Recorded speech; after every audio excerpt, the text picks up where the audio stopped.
good evening and a very warm welcome to all of you. We have friends and family of Shweta's in the house, and this is a wonderful, wonderful house full of love. So I have to say that I invited myself to host the proceedings. Shweta is very shy and never likes to ask anyone to do anything for her, but I invited myself because I'm mainly a host and I just direct whenever I get some free time. And so I decided to do this because I love and adore Shweta and I have grown up with her. Both of us grew up and we got pretty close as children because we had one common factor. That was the bullying of Abhishek. We were both bullied, though we were both much older than Abhishek was. And I think Auntie Jay will tell us more stories than what she might remember. But I remember that we actually bonded when we were both tied to a tree trunk while the others were playing. Why we were tied to that tree trunk, only Abhishek will be able to tell you. And when I turned up to Shweta's birthday party in a Superman costume, though there was no theme that particular day, my mother, of course, was misinformed and sent me looking like Superman. So I have many, many memories of Shweta. But what I do know about Shweta is that she is an exceptional, exceptional talent. She's always stayed away from the spotlight, though everyone who's close to her and knows her well knows that possibly the best actor in the family is Shweta. Her ability to tell a story, her ability to narrate an incident, her ability to mimic many, many leading lights of the film industry, which they may never know of or never see because Shweta is that shy. But I always knew that she was talented, exceptionally astute, amazingly observant, and actually has a sense and an ability to write so beautifully that I knew, and I was not surprised the day I knew that she turned columnist, and then finally she turned author. When I read Paradise Towers, I knew that it was really a huge loaf of life, not just a slice, but a loaf of life. Everything that she's keenly observed, having lived in Delhi, having lived in Mumbai, having traveled the world, and mainly the way she addresses the characters, the way she actually points the nuances of human behavior is all there. Apart from that, her exceptional wit and her storytelling expertise is all there for you to see. Shweta, I wish you all the best for your debut venture into the literary world. And I'm sure that there will be many, many more, and you will do your father and your grandfather tremendously proud. Give it up for Shweta Bachchan, ladies and gentlemen. And of course, who better than her iconic and legendary parents to do the honors today? Both of them leading lights of the film fraternity, exceptional actors, exceptional entertainers, and possibly the most amazing people I know in the movies. They're like parents to me, and I'm very, very grateful to have known them in my growing years. Ladies and gentlemen, please welcome Shweta's parents, Mr. and Mrs. Amitabh Bachchan, Mrs. Jaya Bachchan, and Mr. Amitabh Bachchan on stage.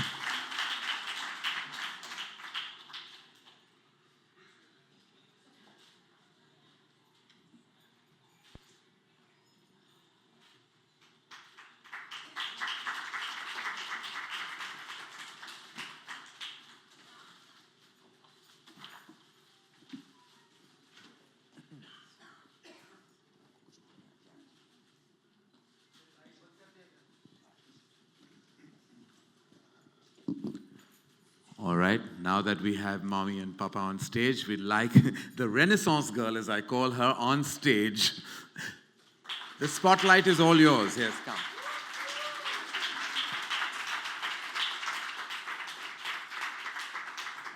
Shweta, come here. Okay. How nervous are we today? Very. You have anything else to add to that one-word reply that you gave me, considering you're meant to be amazing with words? No. Not right now. Not right now? All right, okay. Okay, we'd like to unveil the book, ladies and gentlemen, and for that, I would request Mr. and Mrs. Bachchan to please do the honors. Yes. It's there.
Yeah, thank you.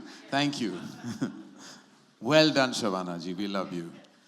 Jayanti, I would love to ask you what you're feeling at this moment. She said, "Good Lord," before I gave you the mic. Good evening. Sorry for coming in late. Sorry, Shweta. Sorry, Karan. We got held very badly in traffic. I knew she would do this. Since she was a child, I knew she would someday write. Mother's instinct. What else? You just asked me one question. That's it. You have nothing else to add to that? You knew she would write. Mother's instinct, that totally we all knew she would write. In fact, I was hoping that one day she'll act, but that won't happen. I think that she's very inspired by your screenplay writing. Oh, me? Yes. Because the way you detail your characters, I think that's what she's done in this book. I was actually quite surprised, and I keep saying, Shweta, is this character that person we knew? Is this character? She says, no, Mom, no. She's totally lying. They're all real people. And she's just not telling us. She's inspired by many people, and people perhaps is sitting in this room here. You'll never know. They may have found their way into her book. Even I feel some of the characters are very close to people that I think you and I both know. We'll discuss that later, Auntie Jay. But thank you. Thank you for being here. Amit Uncle, may I please ask you what you're feeling at this moment? Thank you, ladies and gentlemen, for having us here. It's a moment of great pride and honor, very emotional for parents to be at the launch of their daughter's book. As a father, I feel very privileged because she's my daughter, and daughters have a special place in my heart. I wish her all the very best. All I can say for the moment is I'd endorse what Karan said a little earlier on, that she really is the best actor in the family. Every time we go through some kind of a moment in the day, during any event, there's always a little family meeting at the end of the event at home.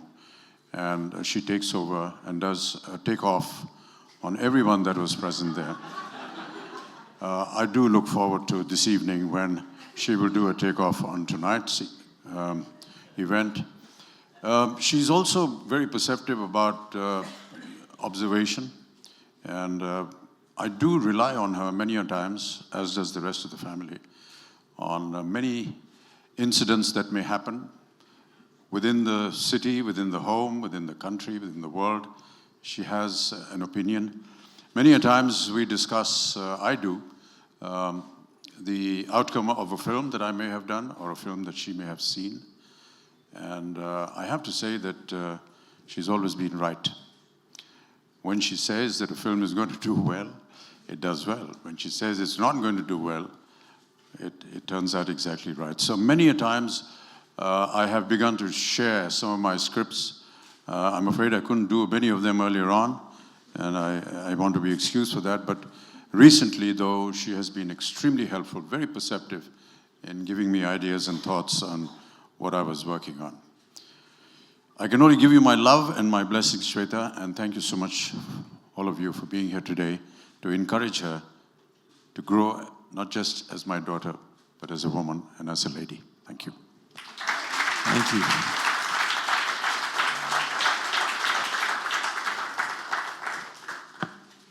Thank you so much, Amit Uncle.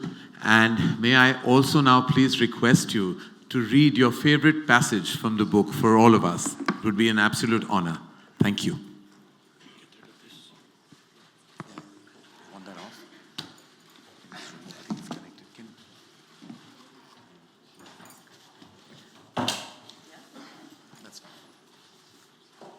Shweta asked me to read certain portions of the book. she wanted me to read the prologue. I'll do a bit of that, and then a small portion inside the book as well. So in a leafy Mumbai suburb, on the very turn of a U-bend, stood the handsome structure of Paradise Towers, a residential building built in the late 60s as the last word in modern convenience. By modern, the builders meant that it had an elevator with a designated liftman and a garden that most bungalows would be envious of with its designated gardener. Over the years, other more modern and loftier structures came up in the area, dwarfing Paradise Towers. However, none could compete with its clean lines, meticulous planning, which kept it from flooding during the rains or its residents. The building stood a few meters from the beach, and depending on the time of day, it enjoyed either a balmy breeze or the stench of drying fish. The road it stood on was more a bylane that rarely saw any traffic besides the random vegetable vendor and fisherwoman who, with their baskets on their head, crossed over to their fishing village via the building twice a day. The facade of the building was vanilla white and got a new coat of paint every 5 years.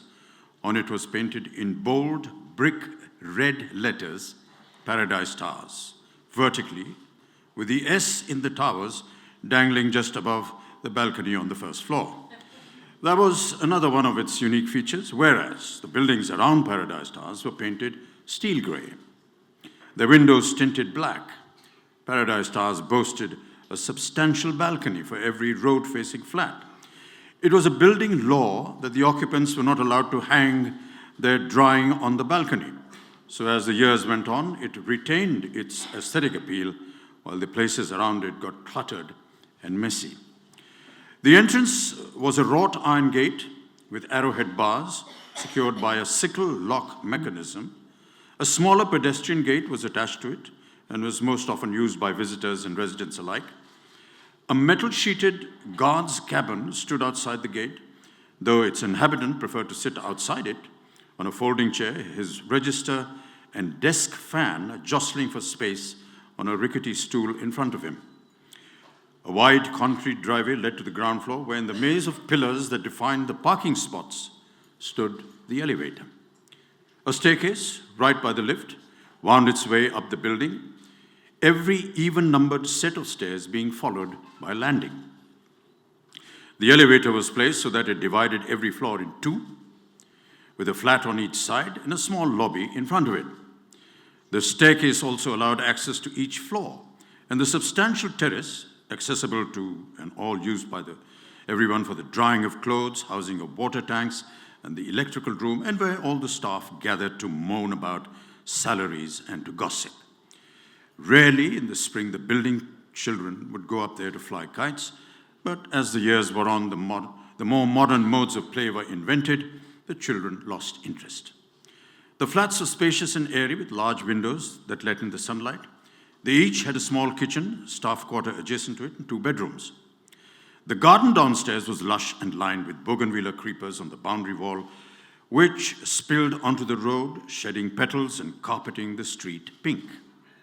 Well-tended flower beds with seasonal flowers ran all over the circumference of the garden, breaking only at its entrance, and a mud path ran alongside for those who wanted to walk. Palm trees flanked the driveway on one side, and there were talks of installing a water fountain, which was then scrapped in favor of leaving the driveway with a roundabout used for potted plants and a seating spot for the maids to keep an eye on their wards, who often played in the garden. The residents of Paradise Towers were an amenable bunch. They all interacted with each other, and the children were constantly in and out of one another's flats. The women had a committee which organized Diwali and Christmas parties yearly, and once even a 70th birthday party. They were fast friends and sworn enemies, but seldom any grave unpleasantness. Nothing dramatic ever happened at Paradise Towers, or so you might think. Of course, appearances can be very deceptive.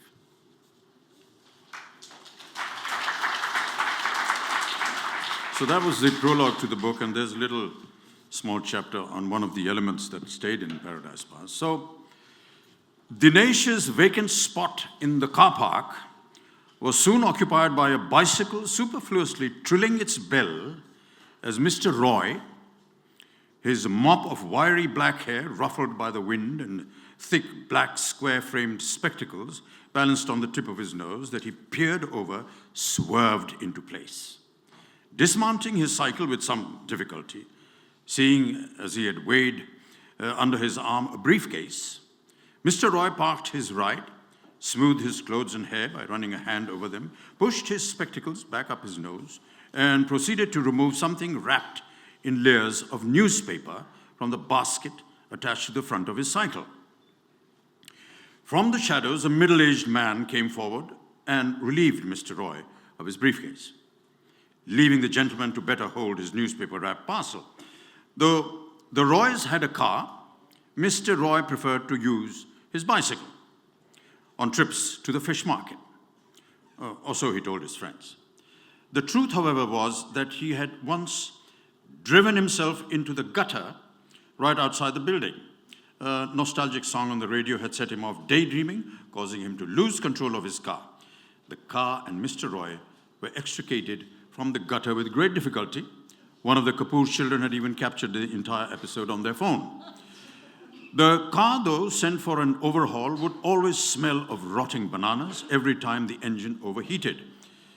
Mrs. Roy had ever since forbidden her husband from driving the car when he was on his own, and so Mr. Roy had resorted to using his bicycle for most errands.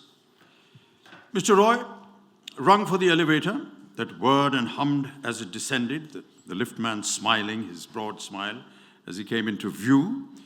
The grille of the elevator drawn open, the liftman greeted his passenger, who once ensconced in the lift became the subject of his over-familiar repartee.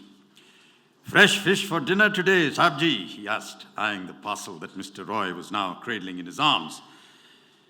Mr. Roy gave him a perfunctory smile that should have indicated to the liftman that he found his questioning impertinent, but in this case managed only to encourage him.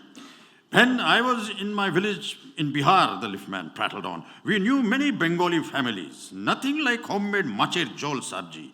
It had been an age since I have had the pleasure of eating such delicately prepared fish."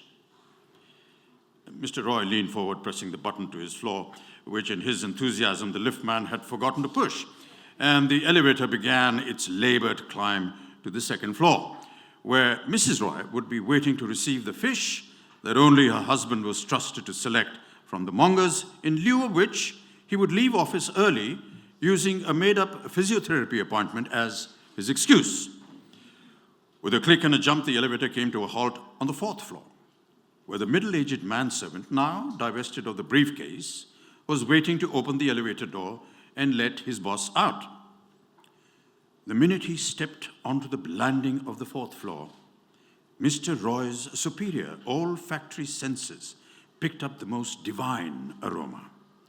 Tilting his head backwards and flaring his nostrils, Mr. Roy shut his eyes, gave himself up entirely to the scent.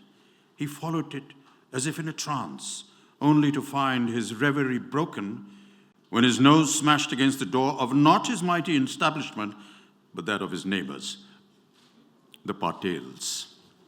Thank you.